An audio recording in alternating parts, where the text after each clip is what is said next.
रात के अंधेरे में एक अजीब राह के किनारे एक पुरानी रेलवे स्टेशन के पास एक बड़ी ही भूतिया ट्रेन स्टैंड की थी। जो इस ट्रेन के लिए लोग कहते थे कि वह एक हैंटेड ट्रेन है। बहुत सारे लोगों की कहानियां सुनी जाती थीं कि इस ट्रेन में खोया हुआ हर व्यक्ति कभी वापस नहीं आया था। एक रात एक विद्यार्थी ने ट्रेन से गुजरने का निर्णय किया। वह अकेला ही यात्रा कर रहा था और उसे यह सोचकर डर लग रहा था कि क्या वह इस हैंटेड ट्रेन को सामना कर सकेगा। जैसे ही ट्रेन स्टेशन पर पहुंचा, वह अपने टिकट की जांच करने के लिए ट्रेन में चढ़ा। ट्रेन की बाहरी दिशा में एक अजीब सी ठंडक छाई हुई थी, जैसे कोई अंतरिक्ष से आ रहा हो।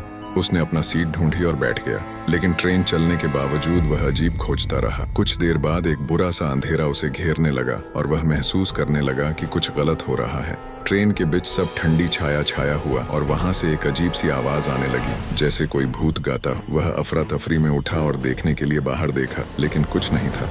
वह उस स्थिति में थम गया और धीरे धीरे उसका दिमाग खराब होने लगा। उसने महसूस किया कि वह अपने आत्मा को खो दे रहा है, जैसे कोई उसे ट्रेन की भूतिया दुनिया में खींच रहा हो। अचानक उसकी आंखों के सामने एक भूतिया सिपाही की छवि आई, जो उसे देखकर डराने लगा। उसने कोशिश की कि वह यह सब सोच रहा है, लेकिन वह वास्तव में उसके सामने था। ट्रेन के बीच जारी हुई और वह अधिक दर्द से चिल्लाया, लेकिन कोई नहीं सुना। उसकी चीखों को बाध्य करते हुए ट्रेन ने अंत में रुक दिया। जब उसने बाहर देखा तो वह देखा कि वह उसी रेलवे स्टेशन पर है जहां वह पहली बार आया था। उस दिन के बाद से कोई भी उस ट्रेन के साथ यात्रा नहीं करना चाहता था, क्योंकि उन्होंने सुना था कि वह ट्रेन उनके आत्मा को हमेशा के लिए ले जाती है। उस विद्यार्थी ने उस दिन के बाद से उस ट्रेन के बारे में किसी को नहीं बताया, लेकिन उसके मन में वह अनदेखा दर्शन और वास्तविकता के बीच फर्क को लेकर उत्सुकता रही। वह चाहता था कि वह उस ट्रेन का रहस्य सुलझाए। एक दिन वह ट्रेन स्टेशन के पास चला गया और उसने एक पुरानी रेलवे गाड़ी के डॉकयार्ड में एक अजीब खाना खाया। उसने वहां कुछ गैर सामान्य महसूस किया, जैसे कोई उसको देख रहा हो, लेकिन वह ध्यान नहीं देना चाहता था। फिर रात के वक्त उसने फिर से वही भूतिया ट्रेन की ओर बढ़ने का निर्णय किया। यह बार बार उसके मन में उत्सुकता और डर दोनों को भर दिया। जैसे ही उसने ट्रेन के दरवाजे खोले, उसकी दिशा में वही अंधकार और वही आवाज थी, लेकिन इस बार उसने अपने डर को पार किया और ट्रेन में चढ़ा। उसने अपनी सीट पर बैठ गया और चिंता में धीरे धीरे चुपचाप हो गया। वह अपनी सोच के उतार चढ़ाव में खोया हुआ था, जब एक भयंकर आवाज उसके कानों में गूंज उठी। तुम्हारा यहाँ आना एक गलती थी, एक भूतिया आवाज बोली। वह उसकी ओर देखा और उसने देखा कि उस ट्रेन के सभी यात्री भूतिया रूप में थे। वह बिल्कुल डर गया, लेकिन उसने अपने आप को समय दिया और धैर्य से बोला, मैं यहाँ क्यों? क्या आप मुझे बता सकते हैं? भूतिया सिपाही मुस्कुराया और बोला, तुम अभी तक समझ नहीं पाए हो, लेकिन तुम बहुत ही विशेष हो। तुम्हारी सहायता की जरूरत है। विद्यार्थी की आंखें विस्मय से भर गईं। उसने सोचा, मेरी सहायता? किस तरह की सहायता? भूतिया सिपाही ने उसे एक अजीब तरह की मुस्कान दी और कहा, तुम्हारी सहायता इस अंधेरे के खिलाफ जंग में हो सकती है। हमें तुम्हारी आवश्यकता है। विद्यार्थी ने अचानक उसके शब्दों को समझ लिया। उसने सोचा कि शायद यही उसका मौका है उस रहस्य को सुलझाने का। मैं कैसे मदद कर सकता हूँ? उसने पूछा। भूतिया सिपाही ने उसे एक अजीब से आंख मारी और कहा, तुम्हें उस राज को खोजना होगा जो इस हैंटेड ट्रेन को यहाँ बांधा है। तुम्हारी वीरता और साहस की आवश्यकता होगी। विद्यार्थी ने सिर हिलाया और कहा, मैं जो कुछ भी कर सकता हूँ मैं करूंगा। उसके बाद भूतिया सिपाही ने उसे एक राज के बारे में बताया जो ट्रेन को हैंट कर रहा था। वह कहा कि उस राज को खोज करने से उस ट्रेन की भूतिया शक्ति को तोड़ा जा सकता है। विद्यार्थी ने उसके बातों को सुना और वह तत्परता से उस कार्य को संपन्न करने के लिए तैयार हुआ। उसने सोचा कि यह उसका सबसे बड़ा संघर्ष होगा, लेकिन वह इसका सामना करेगा। उस रात विद्यार्थी ने वही ट्रेन पर अपनी यात्रा जारी रखी। उसने अपने मन को तैयार किया और अपनी आत्मा को साहस और निर्णय के साथ भरा। वह जानता था कि उसका सफर कठिन होगा, लेकिन वह अपने मिशन को पूरा करने के लिए तैयार था।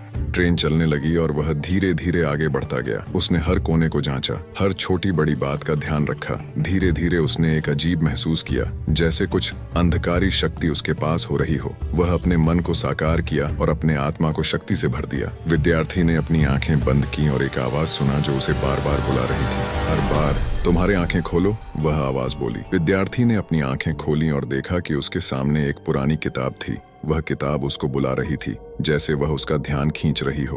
उसने किताब को लिया और उसका पाठ पढ़ने लगा। जैसे ही उसने पढ़ना शुरू किया, वह समझने लगा कि यह किताब उस राज के बारे में है जो ट्रेन को हैंट कर रहा था। वह जानता था कि यह किताब उसकी मदद कर सकती है।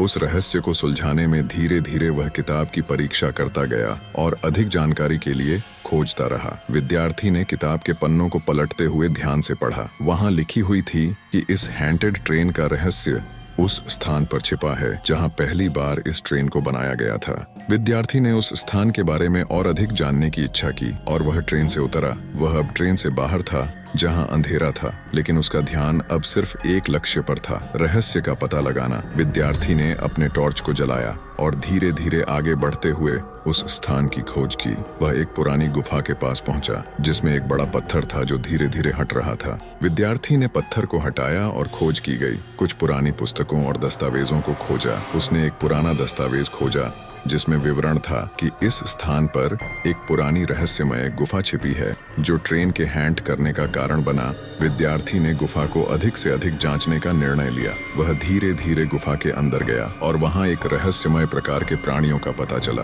वह जानता था कि यह रहस्य उसके और उस ट्रेन के बीच की अंतिम टालमटों को सुलझा सकता है। विद्यार्थी ने ध्यान से गुफा के अंदर की जांच की और एक पुरानी पुस्तक को खोजा। वह पुस्तक को खोला और उसमें विशेष चित्रों और लेखों की श्रृंखला देखी। वह चित्रों को देखता ही रह गया जिनमें विद्यार्थी को अपनी अगली कड़ी के बारे में बताया गया। चित्रों के साथ साथ उसे एक रहस्यमय पूर्ववर्ती गुफा के बारे में भी जानकारी मिली। वह समझ गया कि इस गुफा में वह अगली चुनौती स्वीकार करने के लिए तैयार होना होगा। धीरे धीरे विद्यार्थी ने गुफा की खोज की और वहां एक अंतरिक्ष के सामान्यतः नहीं मिलने वाले चीजों की खोज की। उसने एक पुराना वस्त्र, एक पुरानी तलवार और कुछ रहस्यमय लेखों को खोजा। इन लेखों में उसे यह जानकारी मिली कि इस गुफा में एक प्राचीन शक्ति के रहस्य छिपा है जो इस ट्रेन को हैंट कर रही है। वह शक्ति केवल उस व्यक्ति के द्वारा प्राप्त की जा सकती है जो इस रहस्य को सुलझाता है। विद्यार्थी ने यह समझा कि उसे इस रहस्य को सुलझाने के लिए गुफा के अंतिम प्रतिबंध को पार करना होगा। वह तैयार था इस आध्यात्मिक यात्रा के लिए जो उसे रहस्यमय और अद्भुत अनुभवों का सामना करवाएगी।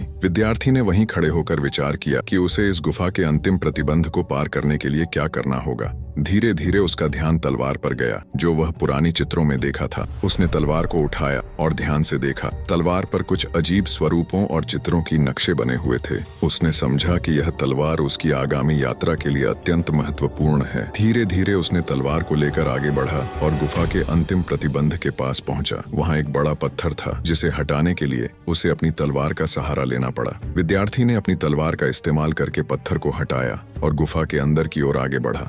उसने अपनी तलवार को लिए हुए स्वरूपों को ध्यान से देखा और समझा। धीरे धीरे वह गुफा के अंदर के आध्यात्मिक सफर को अपनाने के लिए तैयार हुआ। उसने अपने अंतिम प्रतिबंध को पार किया और उसकी आगामी यात्रा की शुरुआत की। जैसे ही छात्र अंतिम बाधा से आगे बढ़ा, उसने महसूस किया कि ऊर्जा का एक उछाल उसे घेर रहा है। यह ऐसा था मानो वह एक सीमा पार करके दूसरे क्षेत्र में पहुंच गया हो। एक ऐसा क्षेत्र जहां भौतिकी के नियम मुड़ते और मुड़ते प्रतीत होते थे। परछाइयां उसके चारों ओर नृत्य कर रही थीं और फुसफुसाहट हवा में गूंज रही थी जो उसे आगे बढ़ने के लिए प्रेरित कर रही थी। अपने दिल में दृढ़ संकल्प के साथ छात्र प्राचीन गुफा में गहराई तक आगे बढ़ा। हवा ठंडी हो गई और उसके चारों ओर अंधेरा घना हो गया। फिर भी वह अपनी मशाल से निकलने वाली हल्की चमक से निर्देशित होकर आगे बढ़ता रहा। अचानक उसकी नजर भयानक नीली रोशनी में नहाए एक कक्ष पर पड़ी। कक्ष के केंद्र में एक कुर्सी खड़ी थी जिस पर एक रहस्यमयी कलाकृति बनी हुई थी, एक चमकता हुआ गोला जो अलौकिक ऊर्जा से स्पंदित हो रहा था। जैसे ही छात्र कुर्सी के पास पहुंचा, उसे कक्षा से जुड़ाव का एक अजीब एहसास हुआ। ऐसा लग रहा था मानो वह उसे इशारा कर रहा हो, उसकी आत्मा को बुला रहा हो। कांपते हाथों से उसने आगे बढ़कर गेंद को पकड़ लिया और महसूस किया कि उसकी शक्ति उसके माध्यम से बढ़ रही है।